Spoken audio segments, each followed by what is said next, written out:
that the Taliban has been benefiting from U.S. cash shipments. We're not giving the Taliban anything. We're providing money, as many other countries are, to UN agencies. These agencies are funding the Taliban. Reports are saying between 40 and 80 million U.S. tax dollars are given to the Taliban every dadgum week. We could eliminate this tomorrow if the Democrats and Chuck Schumer, our national media, should be ashamed.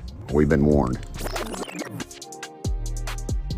Is the US really funding the Taliban? And why is Tim Burchett blaming Chuck Schumer? There are millions of dollars on the line right now, and we're going to look into how this has been building so much and why it's still unresolved. If you want to stay informed on any important bills, then please do subscribe. I'll let you know when there's any wasteful spending happening if I come across any. But let's get into this. So this all starts in August 2021 when the US finalized their withdrawal from Afghanistan. The Taliban then took control of Afghanistan. The US continued to send aid to Afghanistan in the form of cash and humanitarian aid like food, and this oftentimes adds up to an average of millions of dollars a week, basically. In March 2023, ProPublica published a report which detailed the possibility that US funding was ending up in the hands of the Taliban. John F. Spoko, who's Special Inspector General for Afghanistan, testified in front of Congress. Unfortunately, as I sit here today, I cannot assure this committee or the American taxpayer we are not currently funding the Taliban.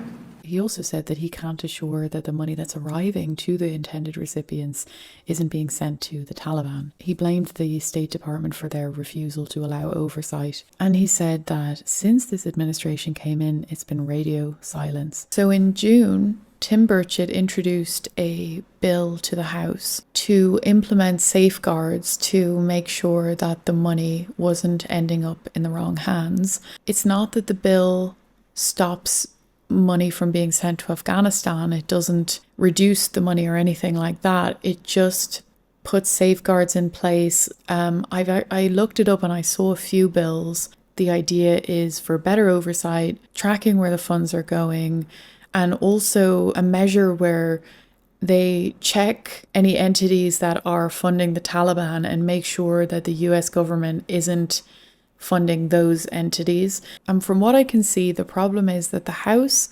passes these bills and then they sit in the Senate and nothing happens. Then cut to December. During a congressional hearing, Tim Burchett spoke with the Secretary of State, Antony Blinken, and it's just crazy. Have a look. All right. Well, my friend Legend, an Afghan-American and former U.S. Army non-commissioned officers, traveled to Afghanistan after the collapse and reports that the Taliban has been benefiting from U.S. cash shipments sent to the Afghan Central Bank. This is American funds. And that sanctioned terrorists are diverting U.S. aid meant for the Afghan people. Why are we giving the Taliban millions in taxpayers' dollars while they hold Americans hostage and are killing the Afghan people? And in my opinion, sir, they will hate us for free. We don't need to be giving them money. We're not giving the Taliban anything. As I discussed with Congressman Mast, we are providing money, as many other countries are, to UN agencies, NGOs, to help the Afghan people. And these agencies are funding the Taliban. Reports are saying between 40 and 80 million U.S. tax dollars are given to the Taliban every dadgum week. I mean, is that acceptable? According to the report that I read and that the Congressman referred to, the CIGAR's report, of the approximately $8 billion that the international community, including the United States, has dedicated to Afghanistan, about $10 million of that is 0.1%, has no doubt gotten to the Taliban in terms I don't care if it's that gum penny. I don't care if it's a penny. I mean, for you to sit up here and admit that our enemies, I mean, these people swear to hate Christians and Jews, and that takes care of about everybody in this dadgum room. And we're sending them, I don't care if it's 1%, and you can, but let me tell you, $10 million is a hell of a lot of money, the people I represent, sir, and it needs to be something that you all. I looked up what the term is for what he's doing, and apparently it's called moral disengagement. It refers to the psychological process by which people convince themselves that unethical behavior is acceptable, often by justifying it or downplaying its consequences. This can lead to people tolerating or even participating in actions they might normally find morally wrong. Okay, so in my opinion, he is morally disengaging there.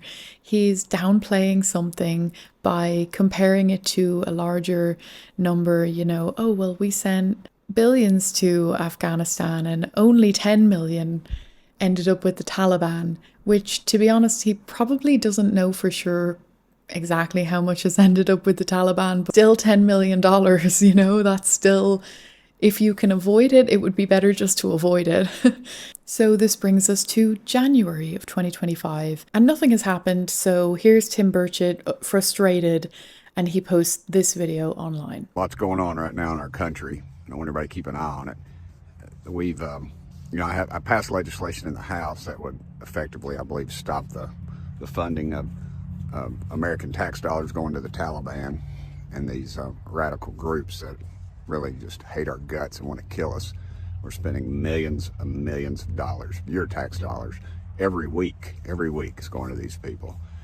And the bill went to the Senate, and our national media wouldn't even talk about it. How crazy is that?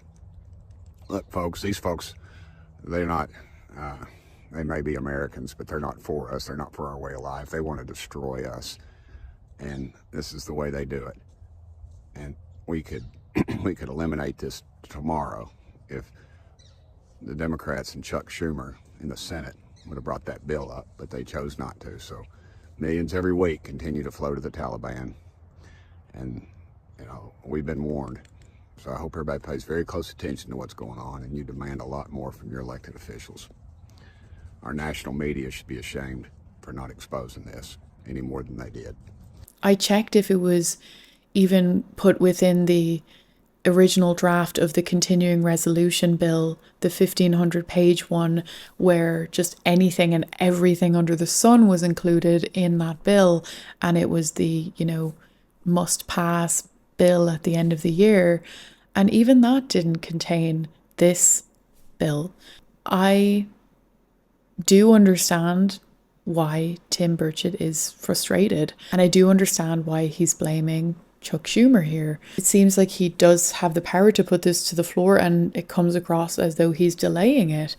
I tried to figure out why. Why would he delay this? The best that I personally could think of is that maybe it's about saving face. For example, now, if they were to put this forward to vote on and it goes ahead, can you imagine the media headlines of the Senate voting on a bill to stop the US from funding the Taliban any further? It doesn't look good. It's gonna cause a lot of controversy, and the current administration has already had so much stuff coming out that makes them look really bad. So maybe it is just about saving face. Like, there's a few weeks left till the new administration comes in, let them deal with it. That's the best I could come up with. But if you have any theories on this, please do share. I'm always really interested to hear your guys' take on this stuff. So yeah, let me know what you think. I also was looking into the Senate and how it works. Like, are they backlogged with loads of bills at the moment, that they just couldn't keep up with this? And firstly, I wanted to show you the calendar from 2024, their work calendar, because I thought it was really interesting. And what I saw was that the last two meetings that they've had are pro forma meetings. And I didn't realize this, but basically, from what I understand, I think that they are required to meet every few days, that they can't go too long without meeting.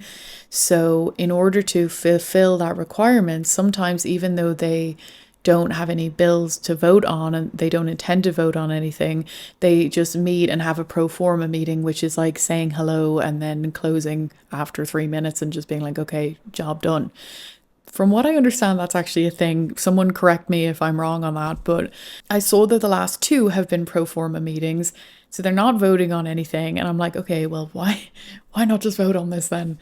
So I can understand Tim Burchett's frustration in all of this. Anyway, I just wanted to bring all of this to your attention because obviously Elon and Vivek last month, they brought light to all of this and everybody was really engaged and people managed to make changes, positive changes, and they manage to get back some of their power. But that power will disappear if people don't stay on top of this stuff and they don't stay aware of the bills that are going through, not going through, sitting there, being ignored, or the sneaky ones that get put in somewhere. Either way, I think it's just good to stay on top of it, and I'm going to try to kind of keep my ear to the floor. And if you guys hear of anything, please do let me know as well. And in the meantime, just let me know your thoughts on all of this, because as I always say, your opinion really matters, and it's just important to voice your thoughts, your opinions, and let your voice be heard. So thanks very much, and I'll see you next time.